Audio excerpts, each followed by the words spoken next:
Yeah. Because the last couple ones that I did that were live, I guess like a lot of stuff happened in the conversations that was really great, but then it started getting repetitive, and it's like you want to edit those parts out most likely. Like for example, this part, I'll probably not put this part in.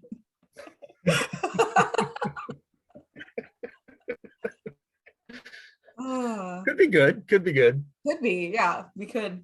Yeah, we'll see we where just it start goes. with me going. I'll just be a, "What's up, Menorgard?"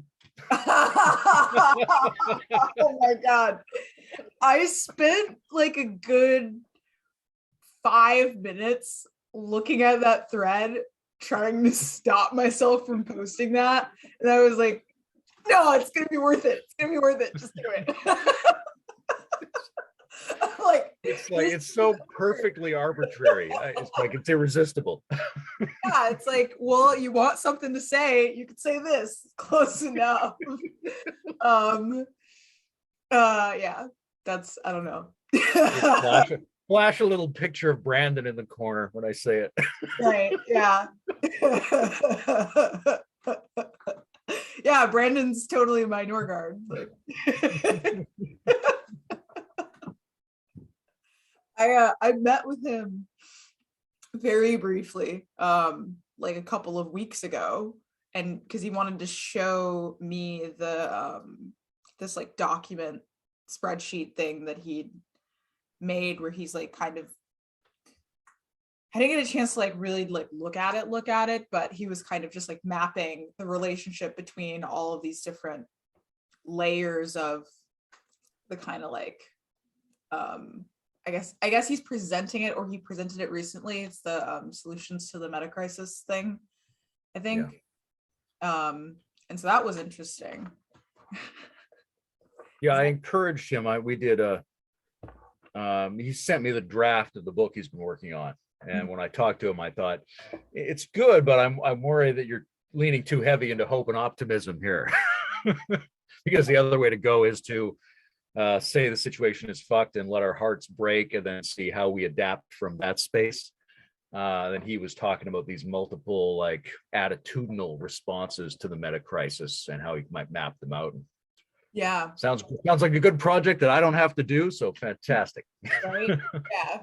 Yeah. The more, yeah, it's like, I kind of feel like that sometimes when I'm like reading, like I was reading some of Nora Bateson's stuff yesterday and today, and I was looking at it and I was just like, oh, thank God this person's like got a degree and studied systems theory, so that I don't have to pay money to study systems theory. I can just read her stuff, and she did all the work for me, like I'm just lucky that I can like understand it. Yeah. So yeah, it's pretty, yeah, we stand on the shoulders of giants. Yeah, you got to outsource as much as you can. It's true. It's true. Yeah. Yeah. I feel like our jobs are to like take the things that are like being studied, because there's all these different layers of it, and like the academia layer is just so beautiful, but like not widely accessible. Like when I try to talk to people about what's going on in that space, like nobody cares, even though it's a big deal. And then like there's but then there's like the internet, which kind of like is like the gap. There's like this gap between like everyday human beings who are concerned with everyday human being things, and then people who like use the internet as this tool for like for like gathering of information and whatnot, which is, it's used to be a better tool for that. Now it's like not as good of a tool for that, but it's still pretty good. And then there's like academia, where it's like all of the tools for gathering information there are like more refined, but that's almost like a bad thing in some ways too, because it's like you have such rigorous standards that really important stuff can sometimes get like ignored or like fall by the wayside, or there's just not an incentive to explore certain things because it won't be taken seriously. And then there's like this, I feel like being like closer to the ground, being just like a person who like digs philosophy but doesn't like study it, which I speak for myself and not you when I say that. And like it's just like a really interesting place to be at this particular time. It reminds me of the medical system, where you've got this, really institutionally reinforced class of people, and they've got great solutions to certain things and a rigor, but they're also sort of harried and exhausted and co-opted and hacked, and they don't know how to account for the iatrogenic negative consequences of what they're doing.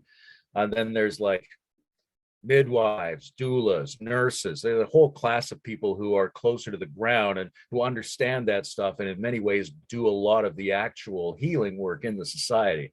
Mm-hmm. Yeah, it's I feel like it's beneficial to view that dynamic as more of a partnership. But I don't think it's viewed, especially like I would say the medical industry, it's viewed in like this static hierarchical sense of like you have like in a more mythic sense, it's like you have titans, and then you have like the primordial gods or whatever, and then you have like the messenger gods and the trickster gods, and then you have like the mortals. And like there's a sense that like if you have the knowledge, like that makes you better. And it's not about whether or not you can actually apply the knowledge. And sometimes having the knowledge makes it harder to apply the knowledge. Yeah. Your skill is gathering knowledge. Your skill is not like necessarily conveying that knowledge, or it's not necessarily communicating it or embodying it. It's just having it. Yeah. And especially in like places like the medical industry, at least, and I can only really speak from my personal experience with that, because my experience with the medical world is like typically been one of being dismissed a lot, which is not uncommon when your illnesses are due more to like things like anxiety or stress. It's very difficult to be taken seriously. But there's this sense that like, because a lot of the technical like and theoretical things, you are like a more important member of that whole system. And then people like the doulas and the nurses and the people who are like providing a lot of like, say, emotional support. Like a doula is oftentimes like having to advocate for like the women who are giving labor, because the doctors are just like so caught in their they're almost blinded by their knowledge that like they forget that there's like a human being in front of them. They're just like, need to do my job. This is how it's done. Gotta follow these rules. We need a new emergent legion of philosophy doulas. yeah. I was gonna say like a lot of the like what Joe Lightfoot is calling systems poets. I feel like the systems poets are like the doulas, the philosophy doulas, like get sort of like giving birth to or helping to bring attention to something that's not necessarily born yet. I was just reading about that. What's the word? Oh gosh. It's not a phanopoiesis, it's a phanopoiesis, but that just feels so wrong coming out of my, like, off the tongue. It's not the easiest word to say in the world. I hope Nora Bateson, if you see this, I hope you come up with a synonym soon, because that's a tough one. A phanopoiesis. Yeah, it's just like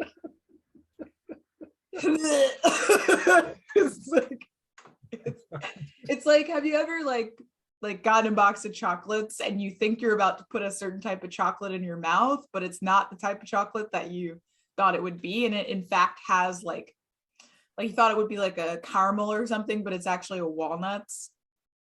That's what that word feels like. It's like I was expecting caramels, I got walnuts, and I love walnuts. and it's still chocolate, so it's obviously still good. But... Yeah, the tragic moment of the failed expectation. Like I do cold showers, right? And so I can do 6-10 minutes cold shower, Wim Hof style. But if I'm expecting a hot shower and the water is cold for a second, I'm devastated. Yeah. God, can't handle it. Yeah, no, exactly. That's exactly it, for sure. It's like yeah, that's interesting. It's because it's like we have to be prepared. We have to feel prepared. And the world is like I feel like it's like the world is a 2-year-old and we're the parent, and it's like every time, I wasn't expecting to wake up with a, my dad tells me this story of when he, this one morning he woke up and my older sister was just sitting on his face with a wet diaper, just sitting on his face. That's how he woke up. That's how the world is. And that's how the world is. Yeah, thank you. We're on the same page. It's just like this unpredictable thing, or it's difficult to predict, like unless you have really, really advanced tools.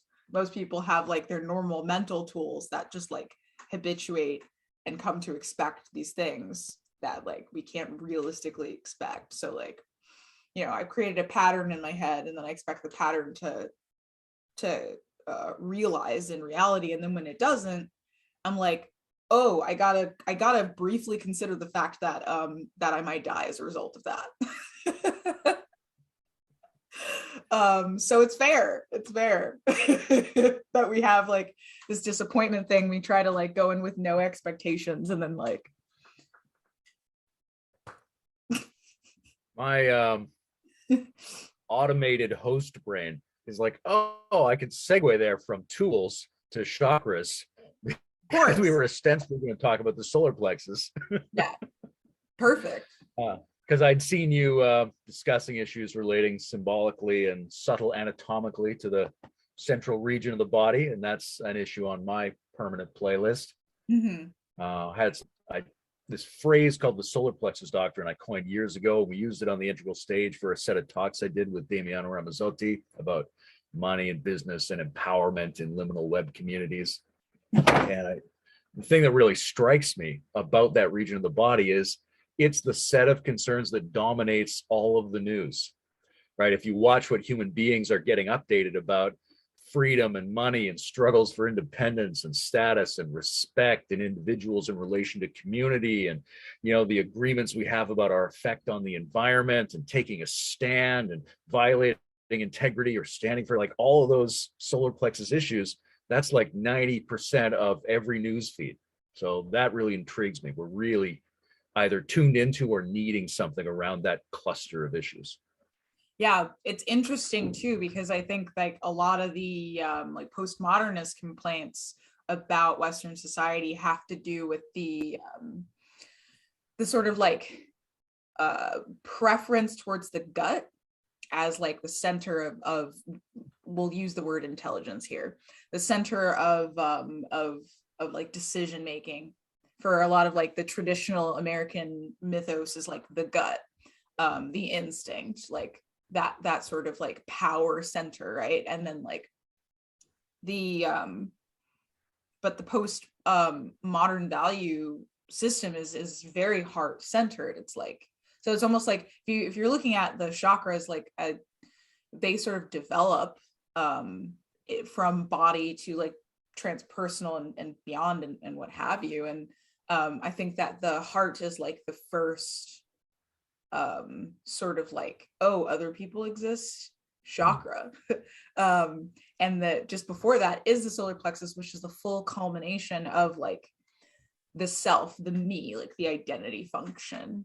And that's been interesting to explore, especially in the context of movement, and really attuning to the body and the body as a system, not even just the body as an I.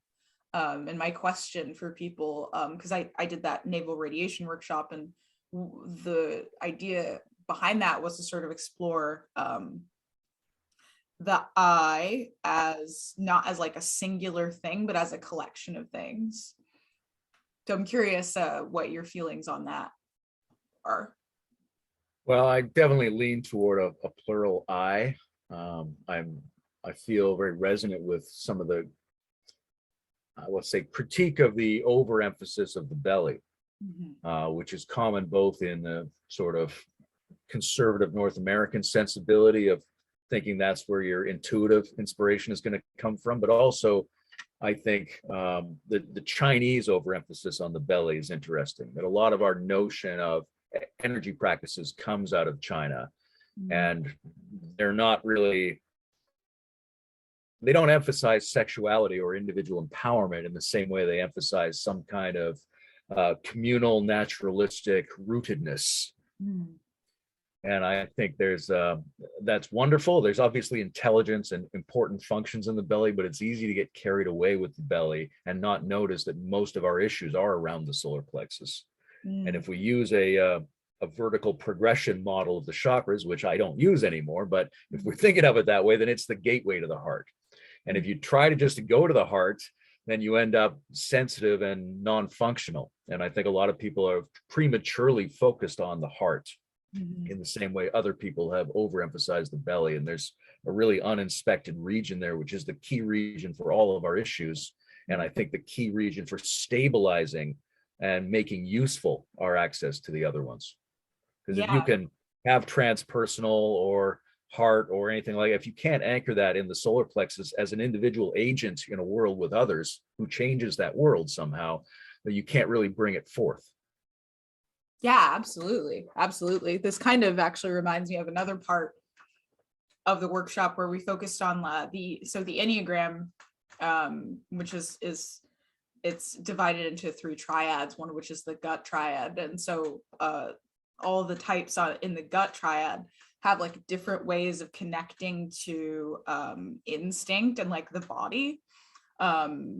And the experience of these types is very much informed by their relationship to the gut. But the primary emotional struggle is anger or rage. So I really like how the Enneagram ties instinctual power with rage, is like being like rage is the shadow of power or something. And it kind of like forces you to not avoid like I think anger is typically avoided by the more heart dominant folks, and it's justified by the more gut dominant folks. And so it does remind me of this sort of like the 9 and how it uses the type 9 uses its connection to its body to rather than like connecting to anger directly, they connect to anger through like stabilizing, through like I will not move, like you shall not pass, like that is like the classic like angry type 9 kind of archetype. And you talk about like using that center to stabilize. I remember one of the people in the workshop so when we were doing the navel radiation exercise, which is basically like noticing how as you move your limbs outwards and then back inwards towards your center, how it's an exercise that's meant to demonstrate total body connectivity. So how are all of the furthest parts of your body still connected to your center? And this one person was noticing that that was the only part of them that didn't move.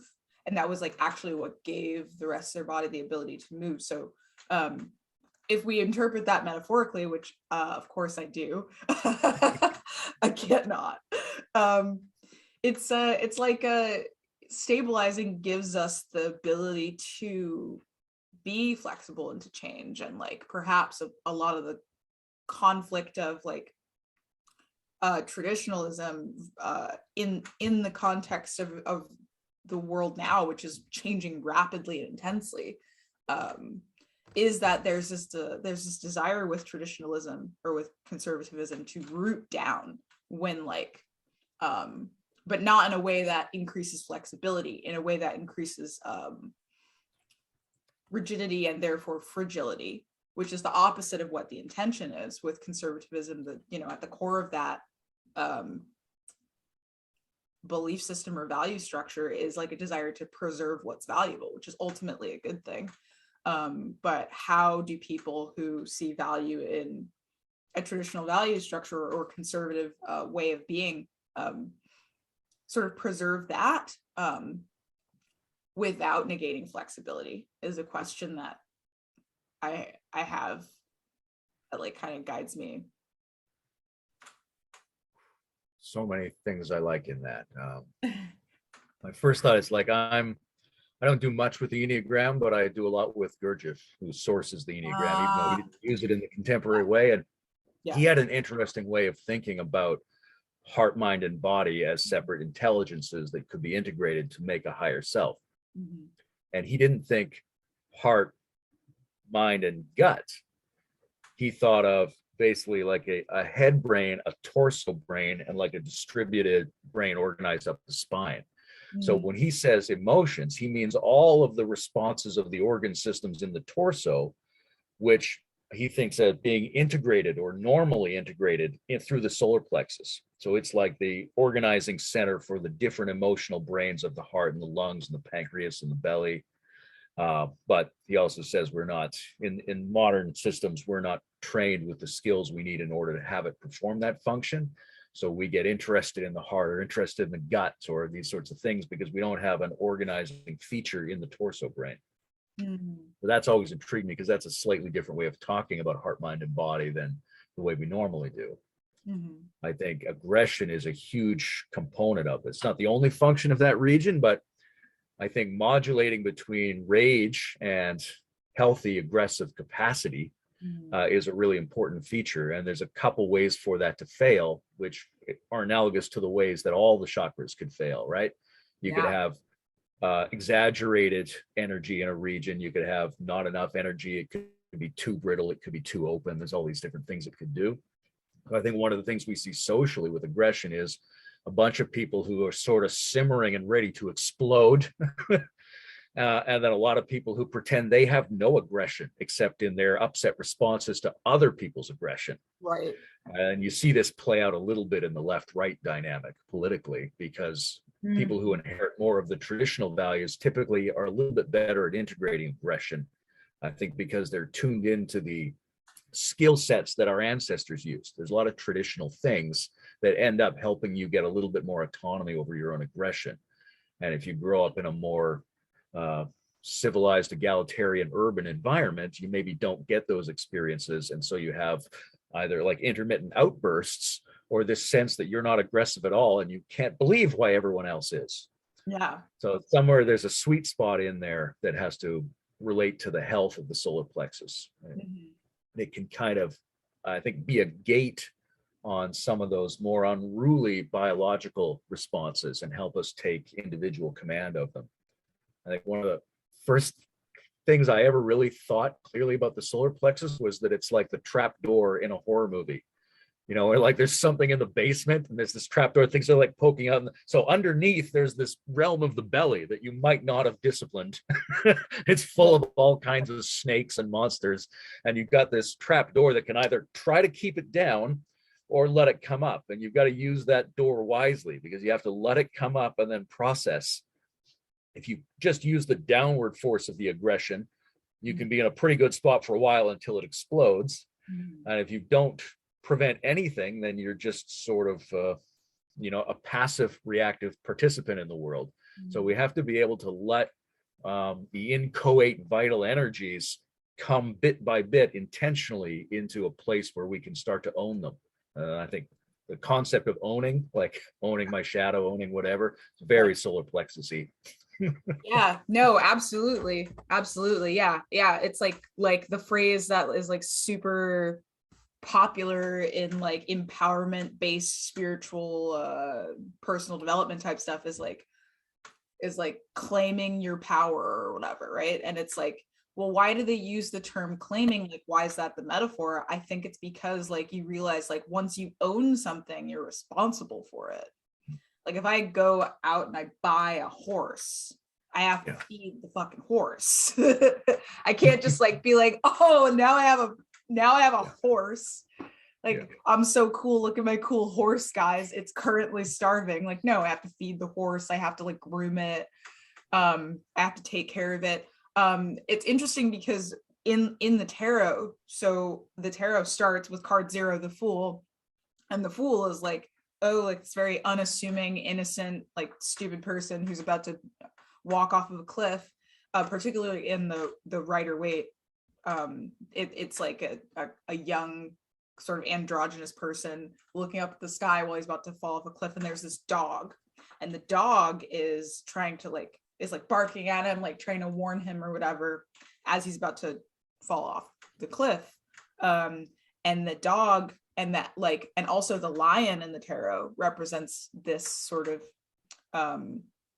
the lion and then the sun are two symbols that are very like interconnected, and then the sun is very interconnected with the mythology of the gut or the solar plexus, and so all of these things sort of weaving together to symbolize instinctual power specifically. You have the dog at the beginning of the tarot, which is like this is a scenario where the instincts are being ignored and that's leading to danger, right? So you don't want that. And that's like, you know, the child phase when you're kind of like, oh, I'm safe, I'm protected, I don't like need my instincts yet. And then you also have something like the Chariot, where it's two horses and different animals, but animals tend to symbolize like this primal power. In the Chariot, it's like a guy, he's being driven by the horses, but he has to like contain them, he has to have the reins on them. And then the most, I guess, famous card that represents this process of what you're talking about, of like wielding that door wisely is the Strength card, and it's just a woman holding the jaws of the lion closed. You know, he's like totally tame. You know, she's like holding his head, she's holding his jaw, and like looking into his face like very lovingly.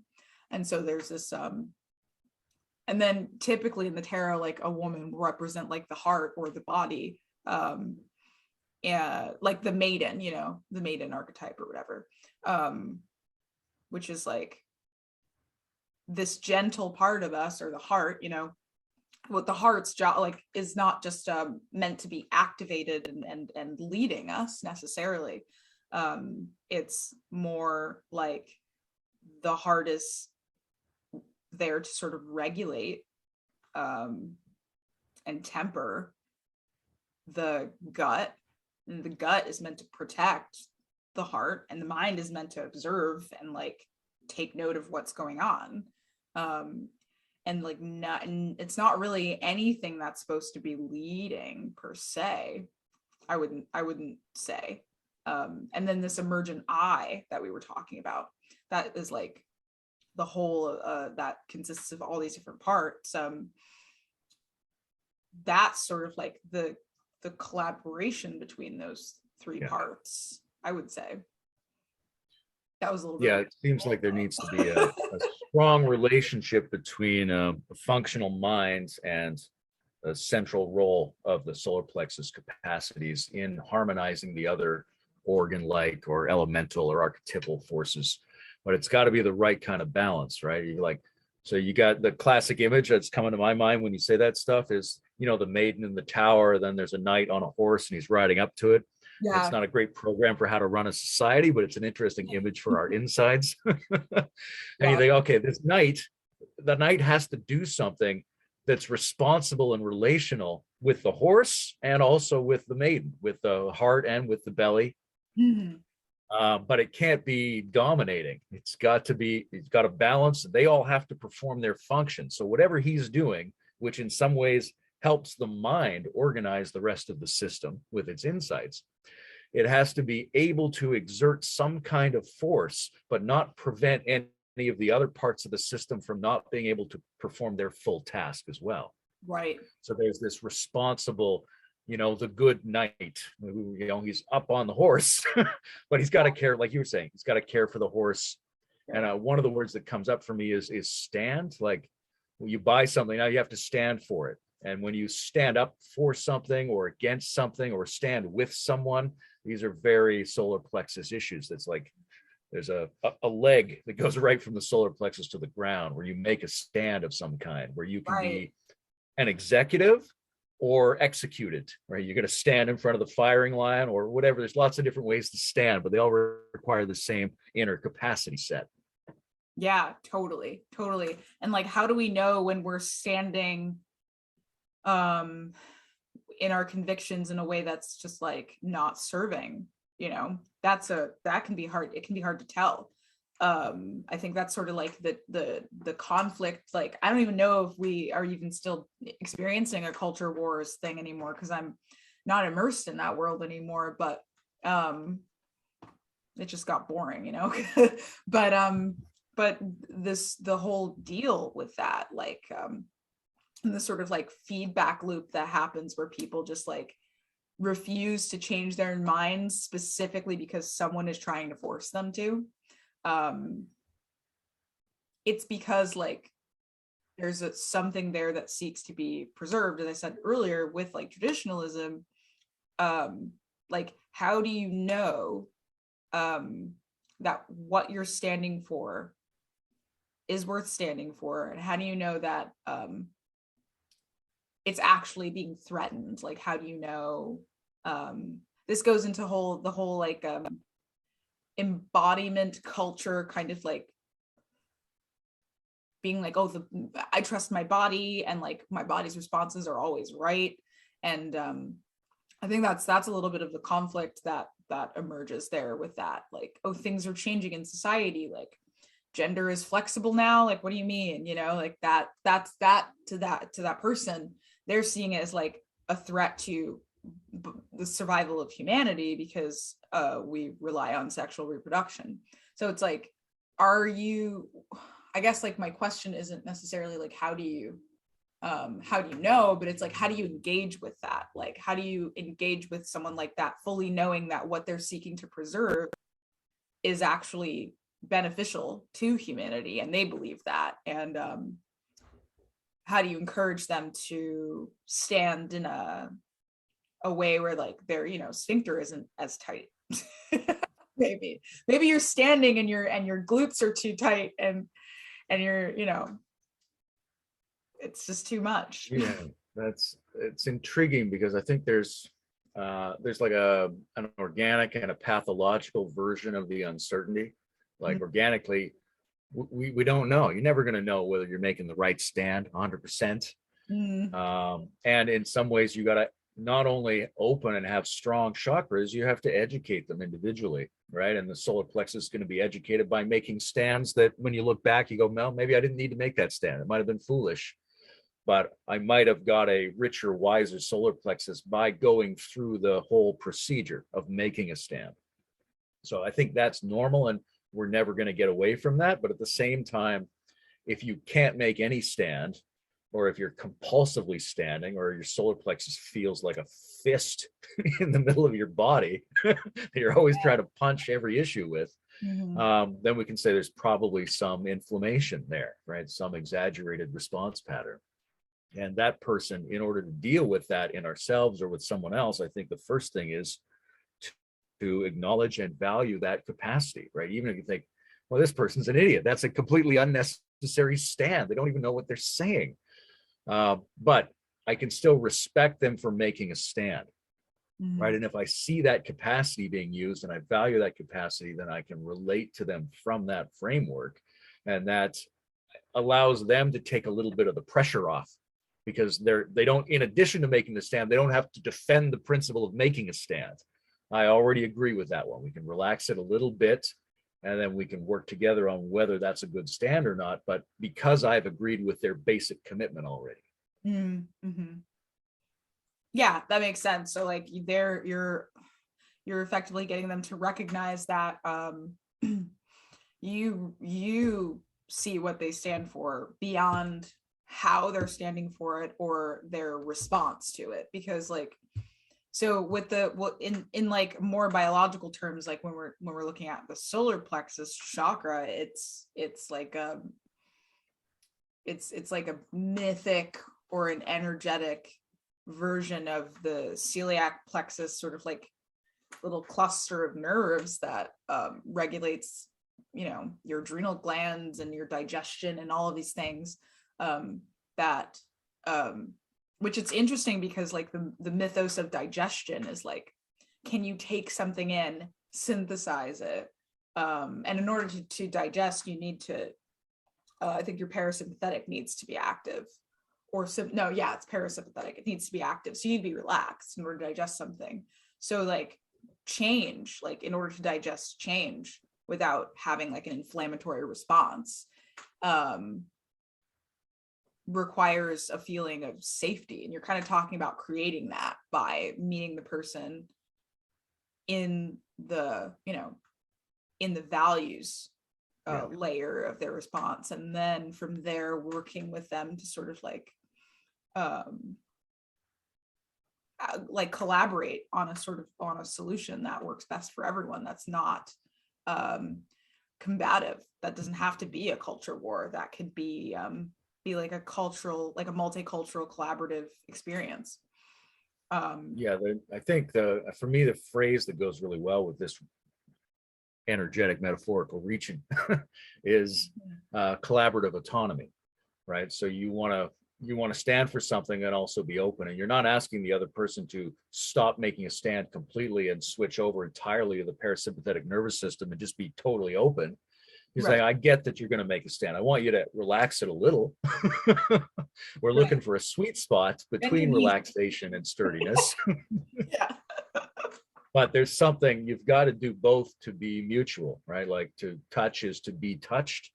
And so you can't be effective without being affected. And I think the more we see that, like in all of the centers, that you got to simultaneously be proactive and receptive, and you can't give one up for the other. Otherwise it fails in one of the two directions. So you've got to get this range of balanced responses.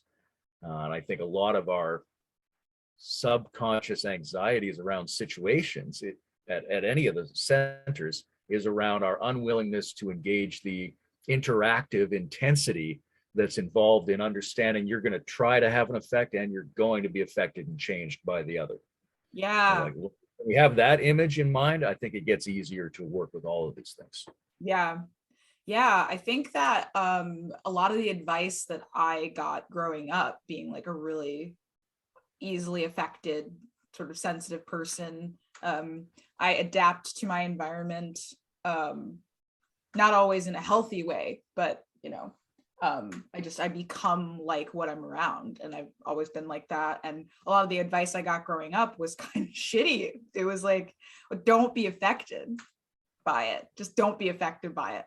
And like, that was like, you know, how that manifested was like, oh, so I should just dissociate from the way that I'm being inherently affected by it, as opposed to like experiencing that I'm being affected by it, because being affected is a part of being, like, of just being. And I think that the more realistic approach is how to stay grounded in yourself as you're being affected by change. Like, what if there's something that you seek to protect or preserve that is threatened by change, like,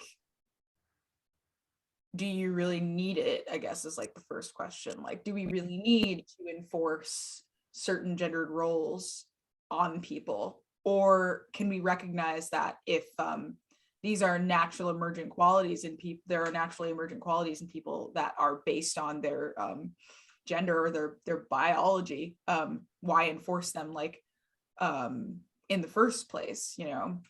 Or like, are we genuinely encouraging people to neglect or ignore or bypass certain biological realities, and could that have detrimental effects? Like, those three questions are like, I feel are all really important, and they're all like different sides of the idea. Like, I'm specifically focusing on something like gender because that's like a huge topic between like people who lean more traditional and people who lean more post conventional. And I'm just thinking about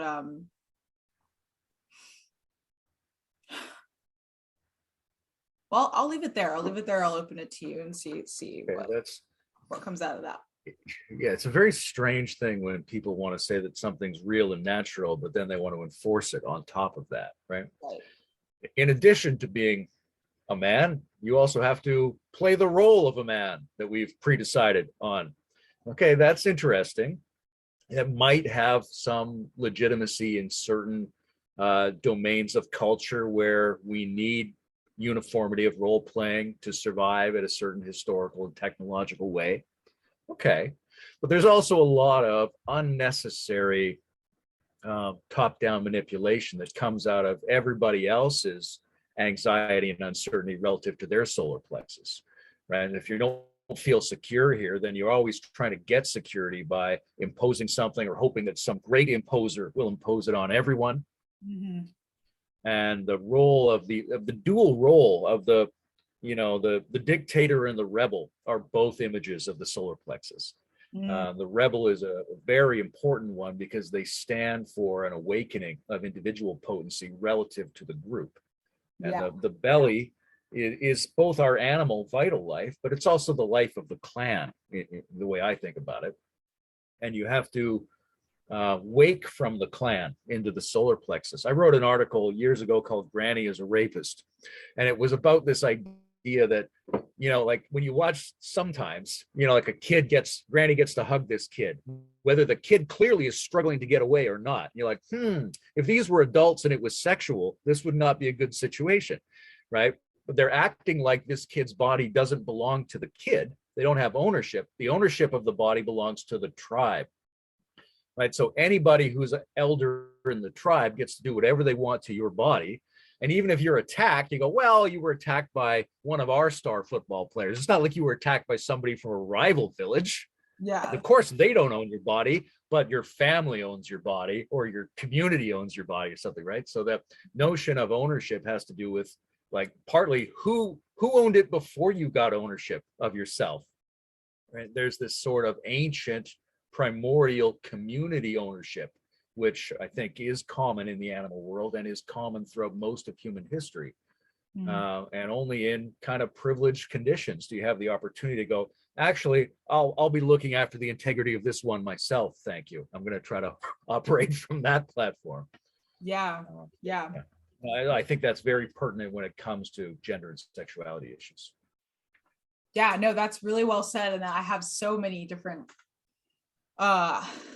thoughts on this. And the thing that came up initially was how this relates to the king archetype or the sun god.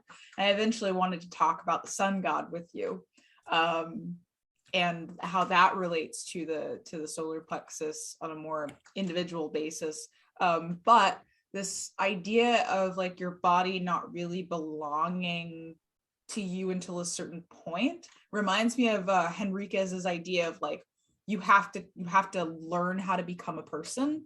You're not born a person. Like, what does it mean to be a human person? You're always a human, but you're not a person until you're socialized up into a certain point where you have like an ego identity function, and then that regulates you, and then you like become a part of the larger like systems of justification in culture. So once you like have a relationship with self and culture, you're a person. I could be remembering it wrong, so sorry, Greg, if I if I butchered your model, but that's how I remember it. So hopefully I'm right.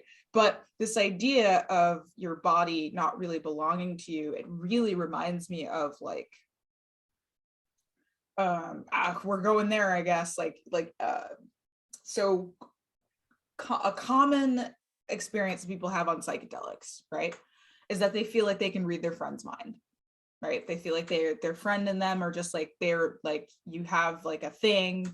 I've experienced this almost every time I've done psychedelics with friends, is that like we're not even talking, we're just looking at each other and nodding because we just like are on the same page.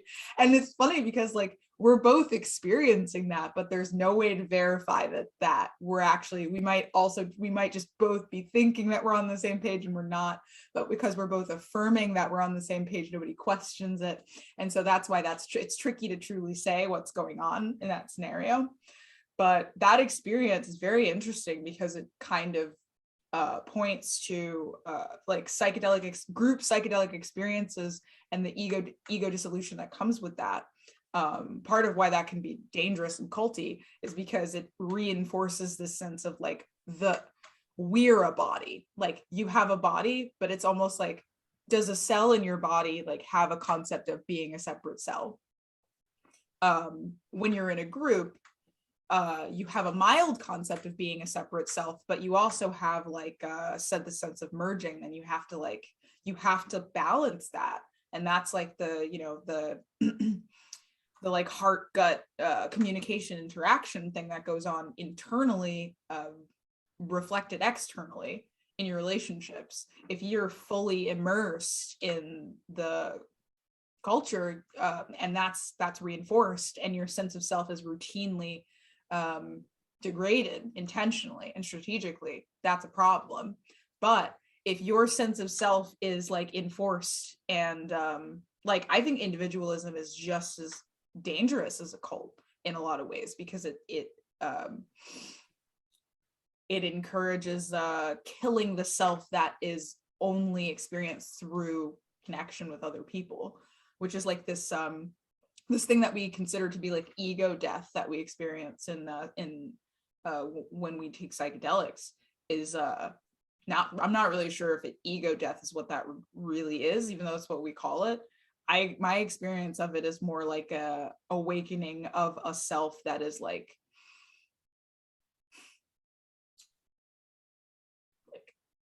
the collective intelligence self, me being a cell in the body of the culture or the group or what have you, as opposed to like, oh, I'm no longer me, or there is no me, or something like ridiculous like that. You know what I mean?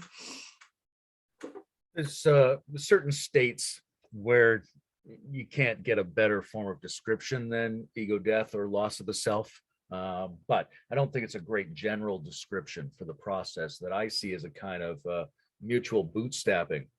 Like once you're capable of being once you've entered into the person realm, you're going to treat yourself as a narrative symbolic entity of some kind. And if you've done that with enough support and integrity that you don't have some bleeding psychopathological imbalance that has to constantly be corrected, where you never really feel intact as an individual, then you have the opportunity to go back and forth into collective spaces, mm-hmm. and allow those spaces to change, enrich, and challenge the self, and allow the self to make observations and conclusions about collective spaces, so that you end up having both a higher, deeper self and a capacity for higher, deeper versions of the collective, right? Because you can be regressed to very low levels of collectivity, which are not problematic on their own, but they're not what we don't want the collectivity of worms. That's right. Not what our human project is working on. Right. We want something that's at least human and possibly superhuman. Mm-hmm. So we want to make sure we can go into collective spaces without becoming members of a mob or simple swarm. And so I think we have to go back and forth and allow the group consciousness and the individual consciousness to cross-pollinate each other. Mm-hmm. And if we're not going back and forth, if we get trapped in either of them, then we lose a huge chunk of our available energy and intelligence and end up defaulting to a much lower level of operation in either sense than we might otherwise use. Absolutely, yeah. And I do think that it's important to realize that humans are interesting. So I'm not like a biologist, and I'm not like an anthropologist or anything, but it's really interesting to notice. It's important to remember that humans are interesting. When you go among them, you will. Sorry. No, it's fine. It's the mug. The mug did it to you. You just pick up that mug and suddenly you become like a, Yeah, I need like a pipe too. Like, yeah. The 50s narrator. Right. Yeah. That was good. That was more like that was very I like, if I have like a solar punk like mythos of you. It's definitely like you've got a monocle and a pipe and you're holding that mug and you're like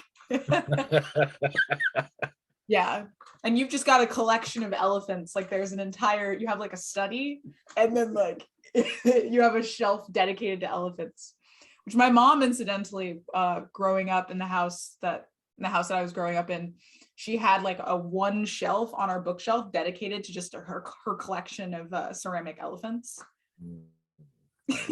So that's where that probably came from. But yeah, I think I forgot what I was saying. We'll edit this part out.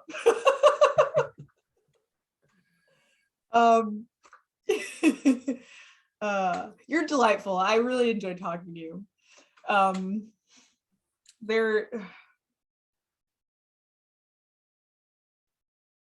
Oh yeah, so we have like a, like I don't know where we stand on this, if there's like a spectrum of how like ants to what are those animal, what's an animal that like is not a pack animal, what is, like panthers or like solo creatures or something?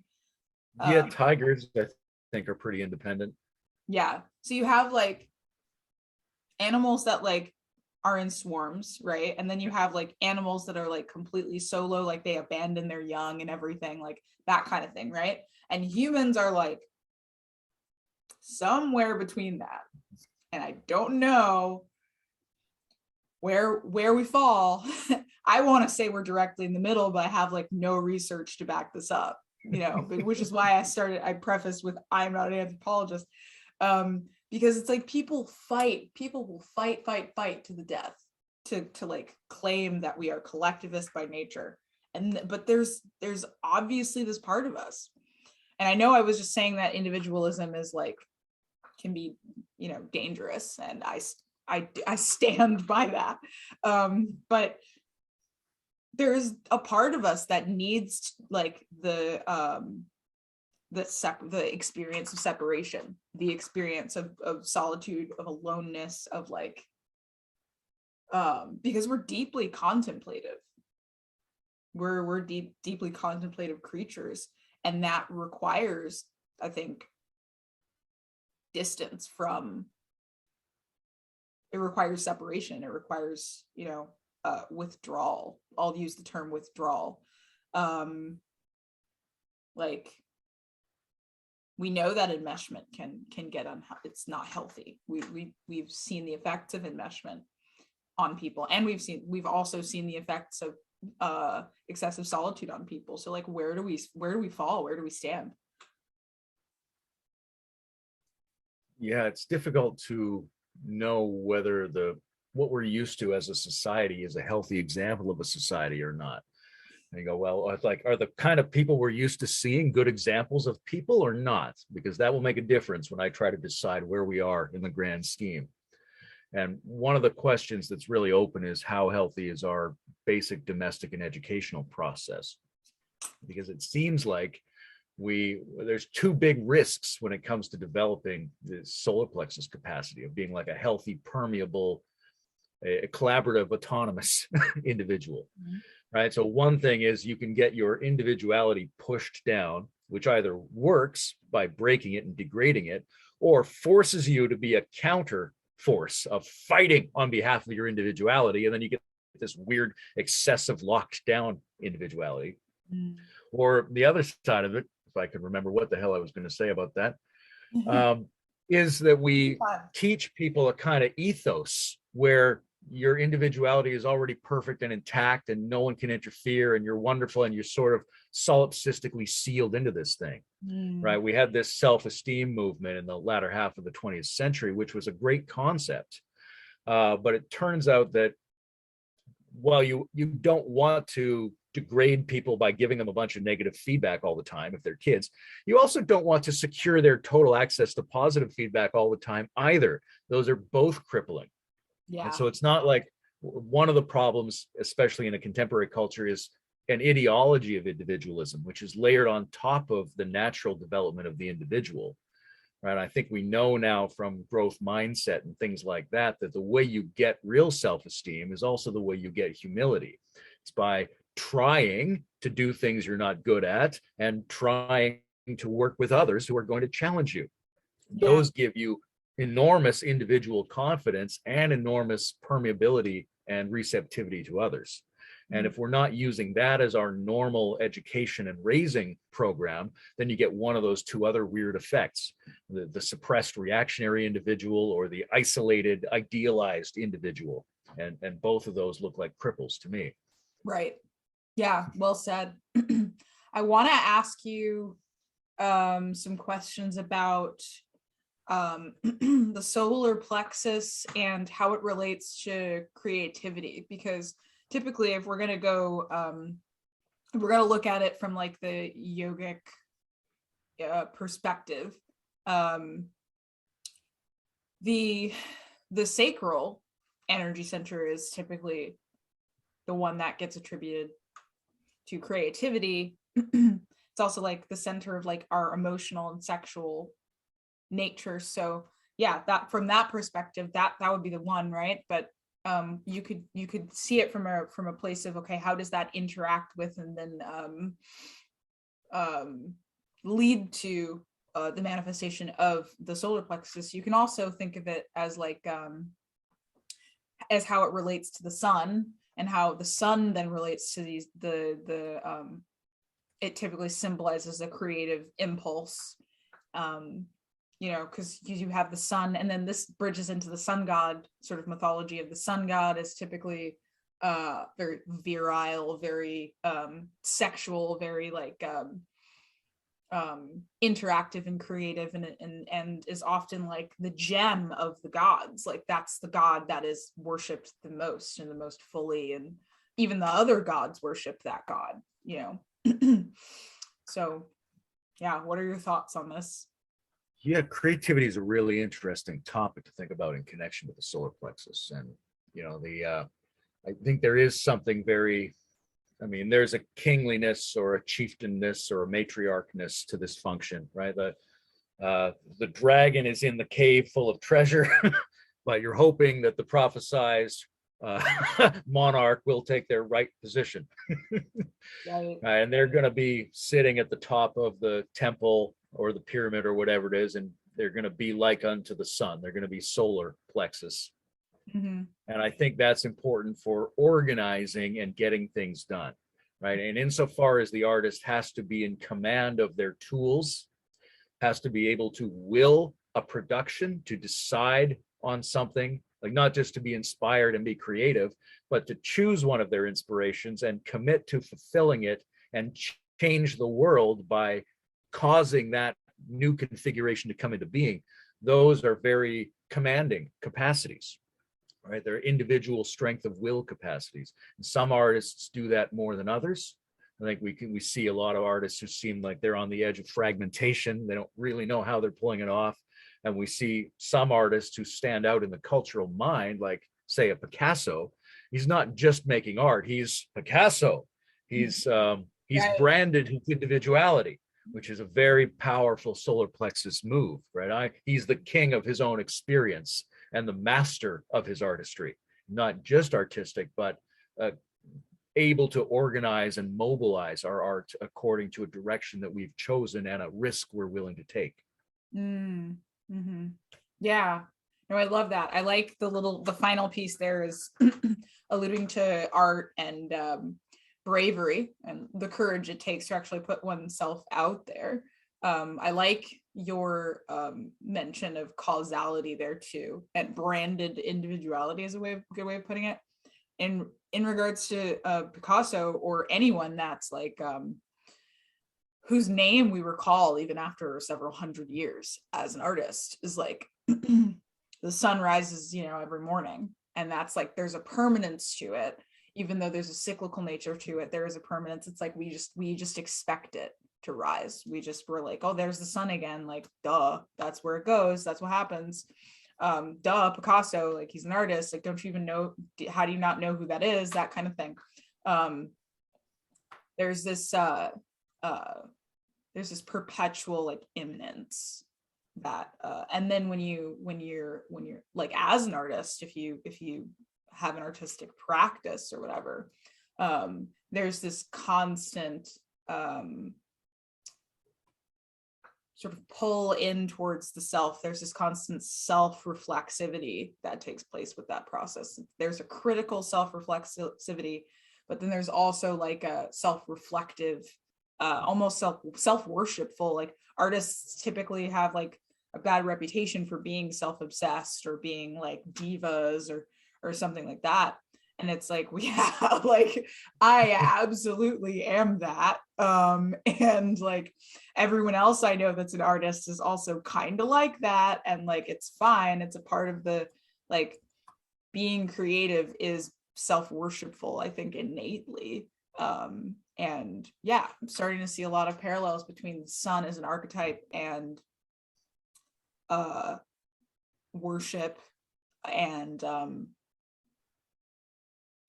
selfness, I-ness, like being a being, like a, and even like as a collection of things. Like I like to think of maybe not the psyche, but my psyche as like organized around like a solar system, sort of all of these bits organized around a central body. And it's funny because sometimes that body, it feels like it's a black hole and everything's collapsing in on itself. And sometimes that body does feel like a sun, a star, and everything is like nourished and maintained because of that star. So yeah, I don't know. Would you say that the void or the black hole is like the opposite of that kind of like, or maybe the shadow? Yeah, it's hard to know what we mean by opposite. Like opposite could be the failure of the function of that qualitative set of operations, or it could be the complements of it, right? So that, like, obviously the way our ancestors like to symbolize this was, here's the sun and here's all the creatures of the zodiac, or all the planets, or all the functions of the mandala are arrayed around the central sun, which is a really evocative and beautiful way to talk about it, but it risks playing into the the masculinist hierarchical pyramid model of society. Right? So you have to have that counterbalanced by an attractive dark force that is somehow the same, right? If the sun and the black hole are the same thing, if you can move in and out of both of those functions, then you're in a good spot. Mm-hmm. I think there's a lot of it's interesting, the mirroring function, right? Like an artist they have to live their life as a character, which is also a characterization of themselves. So that's that branded part. But I think there's self-reflective feedback loops in all of the regions, but the sun and the solar plexus are notably reflective. Like the pharaoh or the queen is the embodiment of the sun on the earth, and Tifereth is the solar mirror in the center of the Sephiroth that reflects the supernal light from beyond. So there is this kind of illuminating reflection capacity, which I think is basically human beings understanding themselves as individual human beings with unique capacities that can be implemented if they have more of that strength. Mm-hmm. But it's also important to make sure that's never isolated from the rest of the functions. Mm-hmm. I used to be a big fan of Celebrity Apprentice. This is the solar plexus Olympics, right? These are stars who've come together to be told by Donald Trump how to magnify and leverage their celebrity more. It was a fantastic show. And then when I would watch Donald Trump, I go, this guy's just a solar plexus on legs. He has no other functions, right? He's not sexy. He's not warm. He's not heartful. He doesn't seem to have vision or transcendence. He's just a solar plexus. And so it shows you what a solar plexus does on its own. It walks around branding the world, putting its name up in gold. It stands out where, like, of course, that's Donald Trump. But it's problematic because it's not balanced by any of the other capacities. Right. Yeah. Yeah. There's this term that, like, in this like the new age kind of spiritual community gets thrown around that I think is absolutely hilarious. It's like NPC. So like, yeah, which, for those who don't know, stands for non-player character. So it's essentially there's this belief that there are people who don't have souls. And so they appear like two-dimensional, right, when you talk to them. And I think that that's like, I think that that's an unfortunate analysis or explanation for a very real phenomenon, which is like, you know, somebody's cultivated one aspect of themselves and stopped there and hasn't gone past it yet. And for whatever reason, some people just don't develop these other parts of themselves. Sometimes, you know, Donald Trump is like, how old is he? Like in his 70s? I don't think he's ever going to develop heart at this point in his life. He's been rewarded too much for being a walking solar plexus. And that's, you know, something that we maybe need to look at collectively of like, how are we creating that? How are we creating people who feel like that's all they need to develop in their lives, and that, you know, they'll get everything just from doing that. A lot of people feel that way, that we have a culture that rewards it. So it makes sense to me that that happens. But do we like dismiss that with this mythos of a soul, or do we like look at, I've been playing with the idea of like a soul being all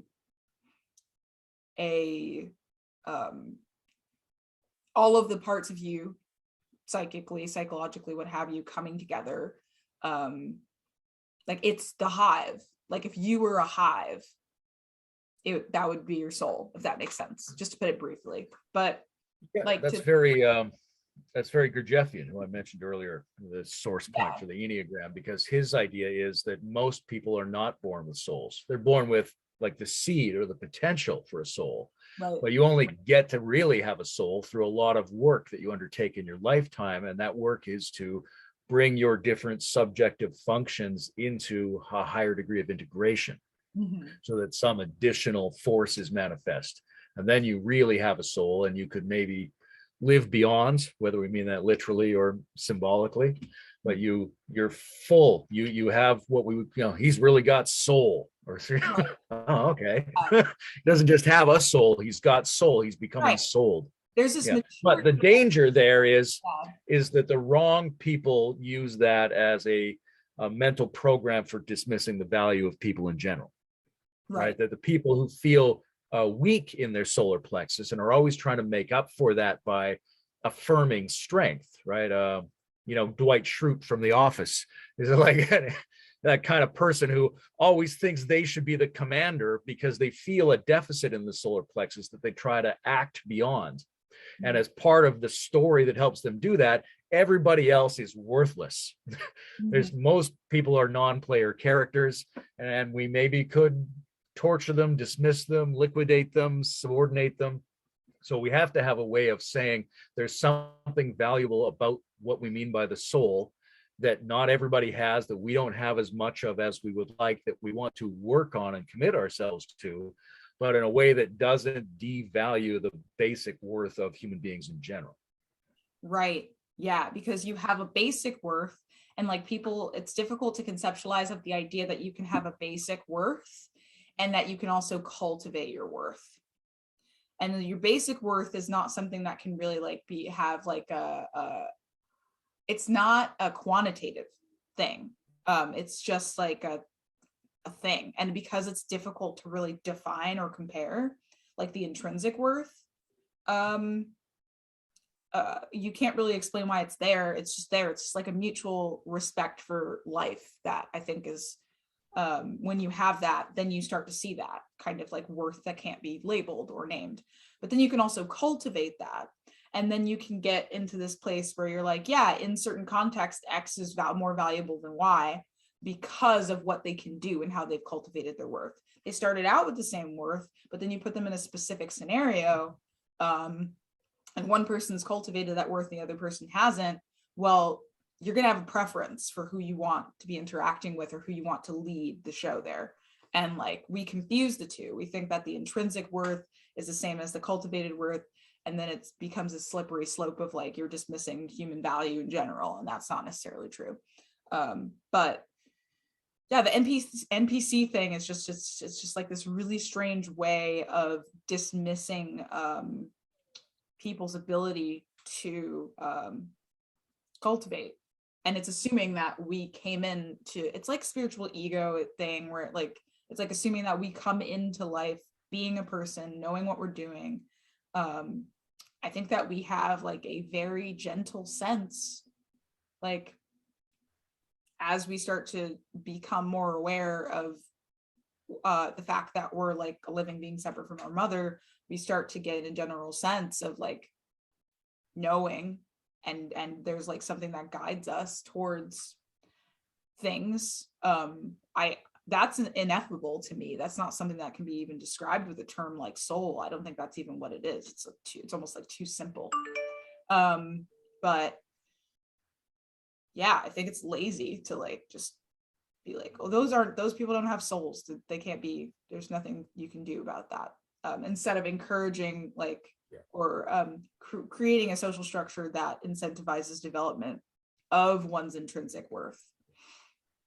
You know? If you, I mean, presumably, if you had more soul, then you would be more appreciative of the basic values shared by all human beings and all beings generally, right? That would be one of the characteristics if the education and the development was proceeding in a way that had some kind of permeable balance between self-worth and self-assertion and mutuality and being changed by others.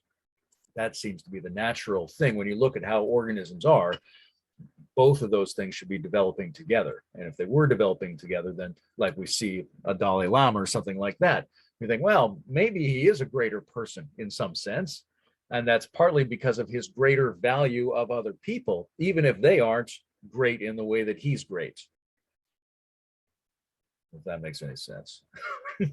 I zoned out when you said that, but it's recorded, so okay. Yeah. That's good. I'm also like, I was like, is the Dalai Lama the right example? Because I also was thinking of Caesar Milan, the dog whisperer. Oh yeah. And, did you ever see that show? It was fantastic because he would come into homes where people either like they had no solar plexus, in that they were unwilling to exert any discipline to train their dog so that their dog could have a better quality of life, or they were hard asses who were trying to over dominate their dogs. Right. And he would come in and be like this gentle establisher of alpha dog pack status by communicating with the dog in gestural communication that it could understand. All right. And he would say the dog's anxious because you're not leading the dog's pack. And that's what it requires. So it's acting out. But in order to get that position, you don't just overpower the dog. Right. You have to speak a mutual communication language with this thing. Yeah. So he's assuming the alpha role for the dog. He's becoming the person relative to the vital force, but not by forcing it, but by respecting it more than it's normally respected, right? So that's like the person working on the soul being even more sensitive to people that don't have as much soul work. Right. Yeah. And that comes into like what that brings up for me immediately is like how we interact with leadership, I guess in different developmental stages. So like if someone's not fully developed in their own like solar plexus, they could defer, at the two extremes, they could defer all decision making, all like what should I think, who should I be externally, right? Or they could be like, I don't want to be influenced by anybody. I don't want to be told what to do ever. And then you can also oscillate, like depending on what the circumstances are. You could be one or the other, or you could have situations where you feel like in control or centered or like you're leading your own life until something else happens, and then you're thrown off course. And that's neither here nor there. It's not like you're a bad person if that happens, but it's just interesting to be aware of the dynamics of self-leadership and how that interacts with leadership that's like a more macro level leadership. I have this personally come up all the time in political conversations, being like, I refer to myself as like a dogmatic anarchist because it's just true. It's like I dream of a world where people are so exquisitely self-attuned and able to guide themselves that external leadership, it's very difficult to have corrupt leadership when people know what's right for them. And when people know what's right for them and they're really deeply connected to their, I guess, solar plexus and their sovereignty, hurting others is definitely low on the priority list. Dominating others is low on the priority list. What else? Like the need for there to be a static hierarchical leadership style sort of dissipates, and it almost becomes like this, like we're playing hot potato with leadership. Like we're just holding it. It's almost like we're all holding it all the time, but what's actually happening is we're just trading places so fluidly, you know. And of course that's like, is that ever going to actually happen? Who knows? Like probably not in my lifetime. But because of that belief, and that that sort of leads to a dogmatic anarchism that's like, well, why should it even be why should there be politicians at all, like if that's possible, you know? Which isn't really, I guess, like to like put myself on the spot or to like be more critical of that belief structure. There, it's that's not the world we live in now. A lot of people are looking for external leadership because the responsibility of self-leadership is a lot. It's not super realistic for a lot of people. Think of the resources that you would need in order to do that, and think of how we allocate resources. Think of how we collectively interact with resources. That just wouldn't happen. Like if you just took away all political structures overnight, we'd have a problem. People would not know what to do because self-leadership is usually mythologized, or it's like conveyed as this like Donald If we Trump. were all capable of that, then it would be great, right? You could, if we were the right kind of people, then you could take the superstructure off and we would just do a better job. Yeah, if we had more. But for most of us, it's a aspirational mythology to be competent individuals. And if we took the structure off, we would quickly regenerate an even worse, more simplistic structure that would then have to be fixed by starting the old structure again. Right. So, but if we could spread the development of healthy, increasingly intelligent solar plexus capacity, then we would be more capable of taking that load on for ourselves.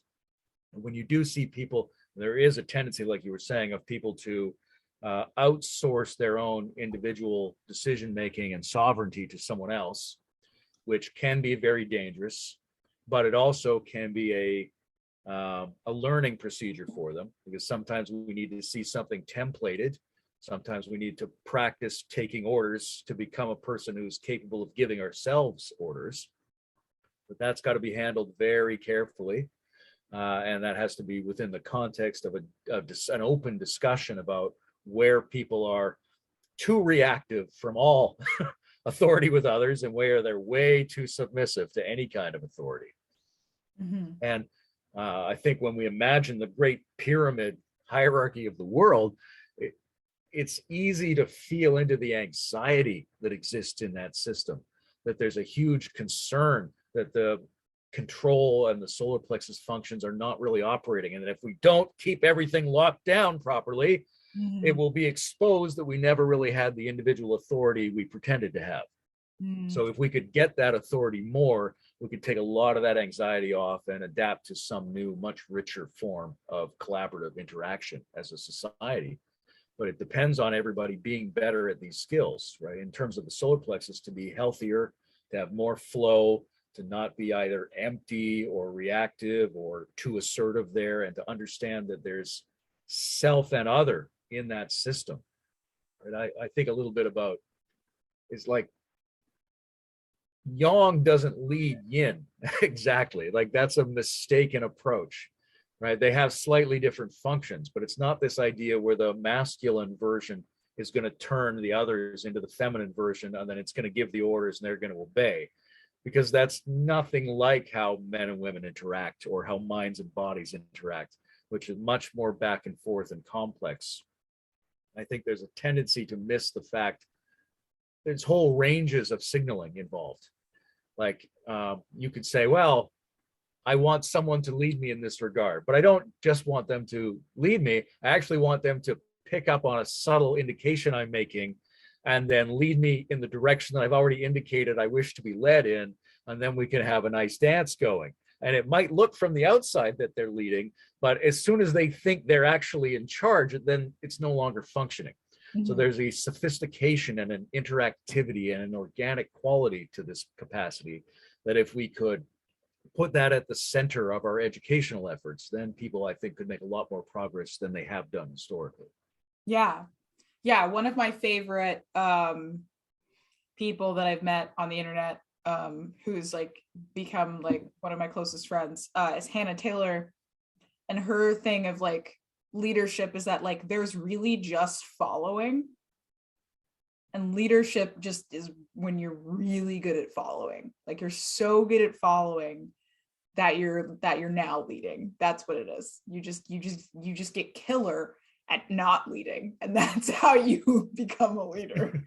and there's something like really important about that, because like, so I like to dance. I grew up around dancers. I've never like felt comfortable dancing with another person until I understood this concept of like leader followership and like what that actually means. Because I think that it's meant different things in the past, and so we're carrying over these ideas of what it means to lead from the past, and we're not looking at how leadership is already different now. When you have like such a high degree of complexity, leaders can't be as forceful or as confident as the leaders of the past have been. Maybe the leaders of the future are quite timid. Maybe the leaders of the future are quiet. You have to listen hard to really understand what's going on, because they're aware that there's so much going on, that they can't really make themselves like the forefront of everything and be like, this is where we need to go. They're going to be like, oh, is there even a direction anymore? Like that's more the leaders are like the people, I think, who are like saying, stop, wait, listen, don't go anywhere yet, kind of. And so dancing, that was a tangent. When I went to like a bar a couple months ago, or like a month ago, and there was this guy there and he was dancing. We were all kind of dancing, and like I was mostly dancing by myself, and then people started dancing together, and so I started dancing with other people, and there was this guy, and he was like very, like, I noticed he was very good at like leading, and so I went up to him and I was like, I normally am like not very good at following, but like, can you like show me how to follow? I would love to learn how to follow in dancing. I'm not very good at it. I'm not a good leader either. I just flail around. I don't know how to like propriocept, so just like all over the place. But so yeah, the guy was just like, no, you got it. Just like slow down was basically like his advice to me. And like, we just like, he like kind of did like there was a lot of like throwing around and stuff. And so like, yeah, it was really just like not what I initially expected, because I still have this idea from the past of what it means to lead and be led. But I realized that like, I needed to be on my toes. Like I needed to be, like in order to follow him, I needed to know what my body was doing. Like I needed to be almost like following myself first. Otherwise I couldn't follow him. And he needed to be following me and what my body was, how my body was responding, in order to determine what he was going to do next. Right.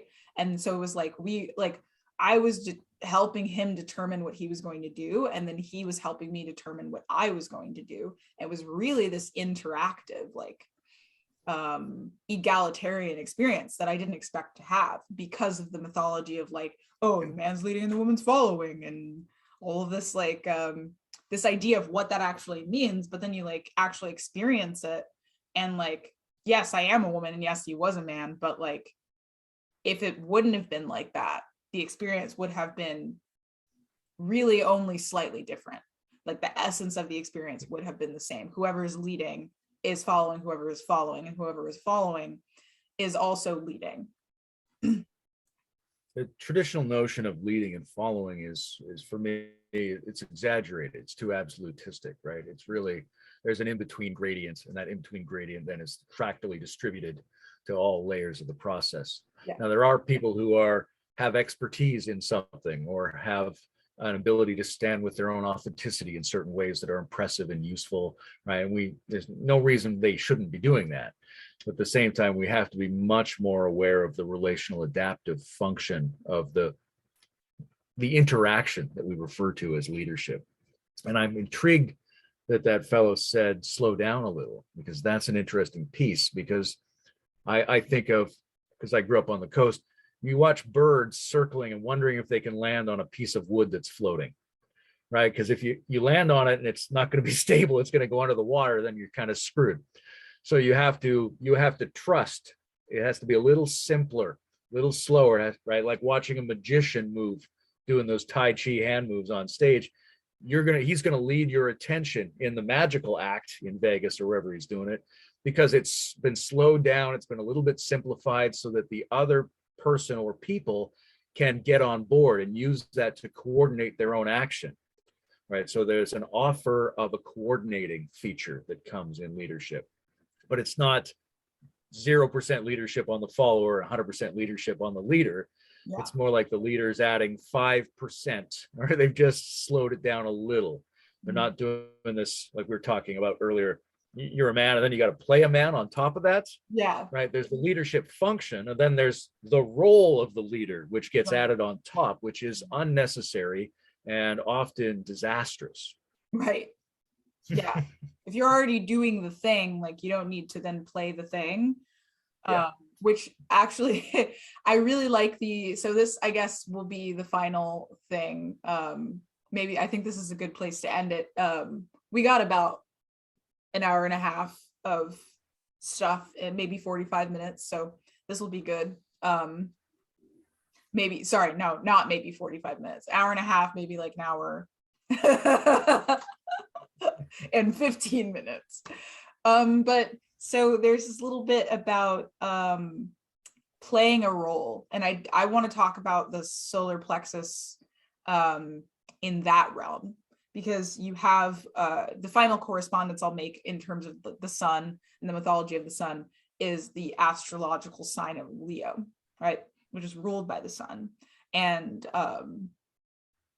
Leo, if you follow any like stereotypical astrology blogs, which I follow all the stereotypical astrology meme, because how can I not? The classic stereotype is a Leo is dramatic, like Leo is like the sign that conveys like a larger than life personality, like life of the party, very very expressive, because that's what the sun represents in astrology, is expression of the self. But then Leo is also like given the role of like the actor of the zodiac. It's like it's the one that's like embodies the spirit of play, in terms of fun and creativity, but also play in the spirit of like playing a role. And so that's an interesting maybe thread to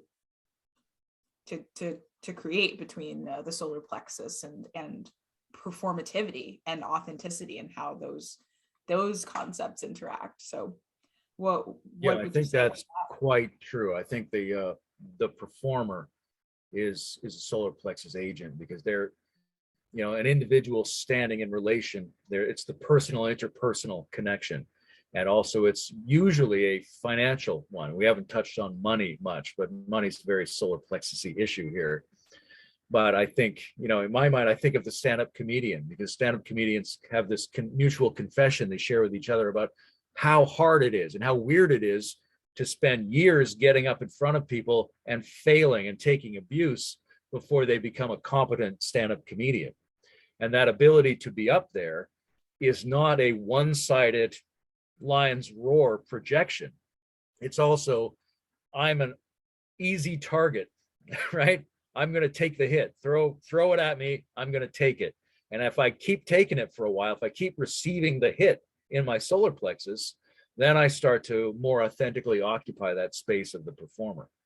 But I think throughout human history, the person telling the tale around the fire, or the all the world's a stage Shakespearean thing, or the stand-up comedian, or the broadcasters, the communicators of various kinds, that's all very solar plexus-y. Right? Yeah. Right now we're doing something where we're slightly characterized versions of ourselves, Mhm. and there's some kind of relationship between us as persons and the interpersons who are going to be viewing this and receiving our communication, which is also only as valuable as our openness and sensitivity to them. Yeah, no, absolutely. And that risk, that the risk of that hit, right? Because if this goes all right, anybody can just say anything to you on the internet. Ah, that was stupid. You guys don't know what you're talking about. Ooh. And so your solar plexus has to be ready to take that hit. Solar plexus. Yeah. Well, I like that little bit that you mentioned about these are characterized versions of ourselves. And it's funny because it's like, that's kind of the bit I want to get at with like performativity, and almost like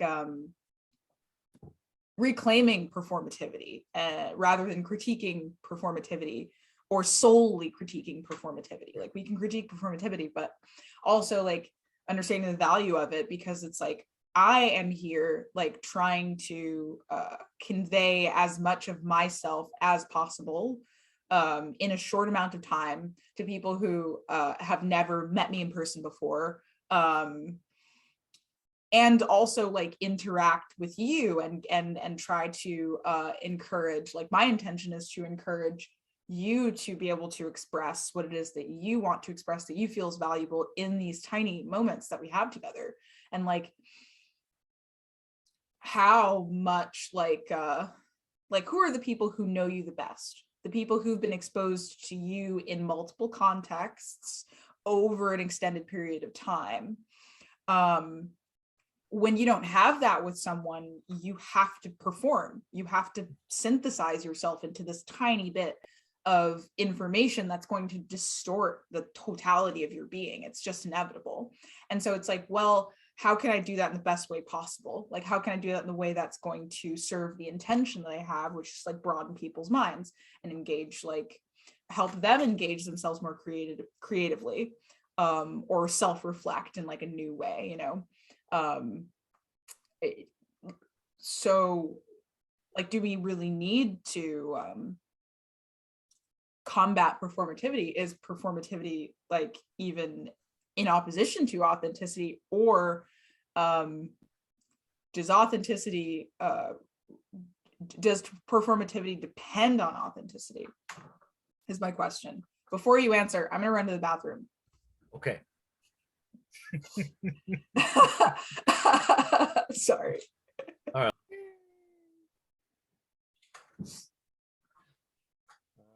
Performativity and authenticity. Yeah. I think performativity is an opportunity for authenticity to develop in a certain way. And I think we're at a point in civilization's history where authenticity is becoming more important to us. I don't think it's always been at the heart of performativity. Different cultures and different epochs have different feelings about what it is to play a role. But we're looking for a lot more richness and texture and authenticity in people now. And that may be partly because the information crisis, right? In a reality TV world where all information is hacked and everything could be a deep fake, there's a sense that you need extra information about a performer before you can relax. So we turn to this authenticity, and I think that's legitimate. I want to see more authentic performances. But I think it's sort of hasty and shallow to criticize performers for not being authentic, because they're trying to fill performances with authenticity, and that's going to be a partial and ongoing practice. And you're never going to have the opportunity really to perfectly, constantly blend all the parts of yourself. So one of the functions of the solar plexus is to stand for your authenticity. One is to stand up and with people and be a performer.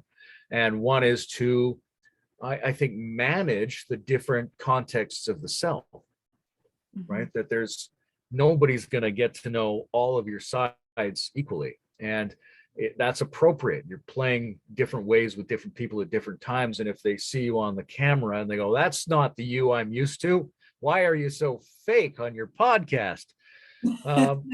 That's an illegitimate criticism to some degree. Like, you might want to reflect and say, are there ways for me to be more authentic and bring things in here? But it's not the case that you're being inauthentic because you have different ways of showing up in different spaces. Right. That's something that solar plexus has to manage. And there's a certain hygiene to that, right? There's words we don't use around grandma. That doesn't make us failures to be authentic. It makes us independent controllers of our expression interpersonally appropriate to context. Now, that's dangerous because that's what a sociopath would say. Yeah, but it also is a legitimate human capacity. Sorry. I've considered the fact that I might be a sociopath, but I don't feel anything about that, so probably not.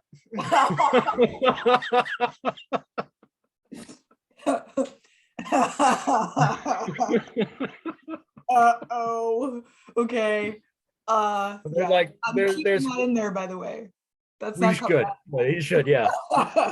We show up differently in different spaces, and it's like the ownership thing. Like, before you take ownership of your body, somebody else kind of owns it. And before you start making the individual solar plexus-y decisions about how to manage who you are in different spaces and how to decide for yourself that that's okay, you're still showing up before that in other, it's just that something else is managing it, circumstance or other people or habit is managing it. So the solar plexus is saying, hey, can I take that over? Can I make my own decisions about how it's okay to show up differently in different spaces, when and how I might want to bring more of those together, and make my own decisions about how to maintain the integrity of membranes between spaces. I don't want everything in every place. I keep the kitchen separate from the bathroom for a reason. Right. Right? And that makes me a responsible homeowner. Right. Yeah. I'm curious, actually, about the relationship that you're seeing between money and the solar plexus, because in my understanding, money is the domain of the sacral, but I would love to learn about the correspondences between money. Here's where I see the connection is,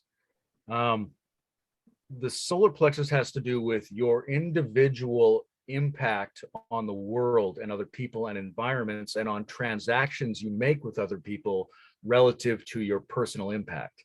Right? And so that's what work is to some degree, right? There's other dimensions. There's sacral dimensions to work and simple bodily things that we do. But if I'm going to, say, go to someone's house and landscape for them, or build a house, or do a performance, these are things I'm going to do by reshaping the public, and not for nothing, as part of an exchange of value, a transaction that comes in. And then there's these additional questions about, is that okay? Am I worth it? Is it okay for me to take treasure, to take a greater share of the symbolic capacity to make the decisions about how the world is patterned, which is what money is. Right? So is that okay? Is money, is it dirty? Do I not want it? Am I too greedy for it? How do I stand in a balanced solar plexus way where interpersonally it's okay for me to be rewarded and to change the world and change the other in ways that create reward, without falling into grasping and greed and primitive things, or without falling into some kind of semi-allergic reaction where I don't think it's okay. No, I'll pay. You don't. That kind of thing. So you have to be, there's a sturdy interpersonal showing up and world changing and self-valuing involved in monetary transactions. Yeah. Ideally. What I'm thinking of when you're saying that is about, like, not necessarily money itself as a functional structural system, but money as a mythology, as how it has come to represent worthiness and fairness and like just sort of this energy of like deserving, like I deserve, do I not deserve, how much should I ask for, like and with the solar plexus, it's really you can't be responsible for yourself and lead yourself without access to resources. I think I briefly mentioned that earlier. Like if my radical sovereign utopia actually could ever be realistic, access to resources is almost like a predecessor to that, being able to not rely on, or to be able to consistently rely on external structures, or both, you know, in order to get your needs met, in order to sustain the system that then becomes the I, that then becomes the sovereign being that's represented by the sun or the solar plexus. And I can't, you know, if I'm not willing to say I am worth this much, especially if like you're like in an exploitative, like there's certain elements of the work of the like monetary system, many elements in the monetary system, and like the workforce that are exploitative, that are discouraging of sovereignty, actively discouraging of sovereignty, because the companies would take a hit if people valued themselves. So there's like this implicit incentivization to devalue the self and take less than what you are actually worth. If there's an inability to step into that for whatever reason, be it the exploitativeness of the system, or be it the way that the exploitativeness of the system has affected your own beliefs about yourself and your worthiness, which I feel like it's always both. You know, I'm lucky that I don't work for anyone but myself. Most people work for someone else, so they're more entangled in that. For me, the only thing that I have to contend with is my own self-worth. But like, imagine doing that, and then also, you know, depending on an external system that then reinforces that negative belief about what you're worth or what you're not worth or whatever. That's a tangly situation to find yourself in, but I do see now how it relates. So thank you for detailing that. Yeah, well, I think of to do the simple Ken Wilber move, then you go, well, there's 4 quadrants in each of the chakras, right? So there's there's a physical element to it, and a subjective and a systemic element to each of these things. How do the transactions play out? Mm-hmm. Because it's not that money has to mean currently what we call money in this particular system that we live in at the moment. There's some more basic function, but that function needs to be powerful in more people. It has to be more distributed, because the opposite of that is more concentrated. Then you end up with a system of solar plexus predators who are at the tops of their pyramids, and everybody else's ability to cultivate self-worth and agency is being undermined by the background context of the system, while they radiate like the sun kings at the top. Right. So we all have to get better at that in order to take it away from them and transform the system. And it's partly about being willing to receive and being willing to do things that deserve. The Sun King receives the tribute in exchange for something he did, hopefully. But then also it's a giving, right? The solar plexus doesn't just take. It has to be, you take in order to distribute. That's why you have a resource, is to decide how it gets used, which means you're giving it to someone else. Mm-hmm. And I think about, well, I guess I'm thinking about The Hobbit and Bernie Sanders, right? And the Bernie Sanders approach is, hey, there's a lot of people who are, even as groups, suffering a self-esteem and agency deficit in our system. And yes, it's important to talk about and think about how to redress that at the level of gender, at the level of race, but actually a lot of that is downstream from the way we set up our economic process. Mm-hmm. And if we were to empower you economically, a lot of those other problems would get solved. And if you solve those problems without changing the economic system, you're going to end up in a similar problem of some other kind. Absolutely. That's the Bernie Sanders part. And the Hobbit part is at the end of the Hobbit, basically almost the end, they've gone because the dragon took the dwarves' ancient treasure, right? Yeah. So he's in there with all the gold. They drive him out. He's killed. And now the dwarf king comes back to resume his throne. This is a step up, but he's still a little bit like Smaug. He's still greedy, right? Thor doesn't want to, Thorin, whoever he is, doesn't want to part with any of his treasure. And ultimately, the Hobbit has to take the central gem, the Arkenstone, and give it to one of the dwarves' enemies, right? So there's like this, there's the dragon treasure, which is really contracted. And then there's the dwarf, it's a little less contracted. They're a little more open. Then there's the Hobbit as the real solar plexus, who's going to go, know what? I got this. I earned this. It's my choice, and I'm going to give it away. Those are the full spectrum of solar plexus functions. Yeah, I love that. And hopefully I'm giving it away in a way that's going to make things overall better for everyone, right. And also reinforce my independent choice making. Right. And I think there's this fear of like giving away. It's like, oh, if I give away, because there's different ways to give away, right? There's giving away because you expect in return, which is not inherently bad necessarily, unless you don't get what you wanted, and then it's a negative experience for you. There's giving, pretending not to want anything, and then being upset when you don't get anything in return. There's giving because the giving is the return in and of itself. And then there's like giving that where the receiver becomes dependent because you're giving so much that you don't actually give the receiver what they need, which is to learn to give to themselves or to receive in other ways, right? So you just have like this addiction cycle that goes on. And our welfare system is kind of it's like what do they call it the systems archetype, which systems archetypes don't have like quirky fun like names that you can just like throw out in a conversation. They're all like really long. So like this one is called like shifting the burden to the intervener, which is the clunkiest name for a systems archetype. Like, why can't it just be called something easy like the Hierophant, you know?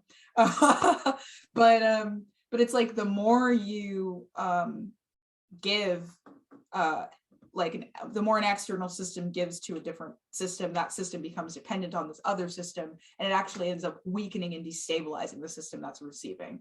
So how do you give without experiencing that dynamic? Right? Like the example that I used is like in America, our welfare system. There are like countries that have more effective welfare systems where people don't end up becoming dependent.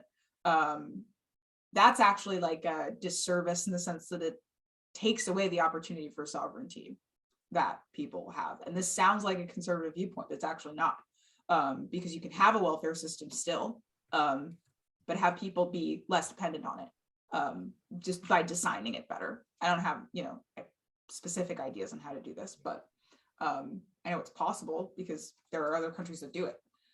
So it's like, how do you give in a way that's gonna be healthy long term? You've got to set up a structure that incentivizes well-being and capacity, right? Mm-hmm. Like I'm very in favor of enhanced social safety nets. I think you got to lift the whole system by lifting the bottom is the only way it's going to work. It's not going to trickle down from the top. That's pretty much been debunked. And there are lots of ways in which we're over anxious about that. Like, oh my God, what if we gave them money and they spent it wrong? Right. Whereas we've seen what happens when people get money. They usually get the things they need. Right. Right. But at the same time, you don't want to create a culture of dependence. And the way you do that is by making it easier for them to receive rather than all these weird hoops they have to jump through. Right. But also you're paying for something. There's no non-transactional giving. So what are we paying for? What do we want in exchange for the social safety net? We want better citizens, right? Ideally, right? We want them to be more capable, more secure, healthier, more able to spread the benefits of the system around to others and help the overall system move forward. So we need to keep that in the front of our mind and not have this weird dichotomy between, do they deserve to get anything, or you just give them with no sense of what it's for? Those are both foolish ideas. I like the way you broke down the different kinds of giving. Right? Because there are disempowering forms of giving. There's the compulsive giver who's just can't handle having anything at all. There's people who give away to groom other people to be their slaves. There's ways of encouraging people to be givers so that they end up with less. Like anybody who's an economic super predator would love for most of the people in the society to be giving away most of their money rather than acquiring any wealth. But on the other hand, there's a set of ways of productive giving, right? There's to invest, to take the risk of investment, to take the risk of sharing, to be the benefactor. So we need to be able to lay that whole spectrum out before us with a notion of health and what we want, and then generalized empowerment, so that we can choose between these different modes of giving. And of course, you have to get before you can give. So it's one move. Yeah, absolutely. Really well said. I think we can end it here. I think that's a good place. Okay. Yeah, how are you feeling? Do you have any closing statements? No, I'm fine. I think we covered a lot of great stuff on this. I'm happy. I always like your company. It's nice to be together. I'm happy to do this. Yeah, same. I look forward to talking again. I won't be at the hold on, I'm gonna stop recording.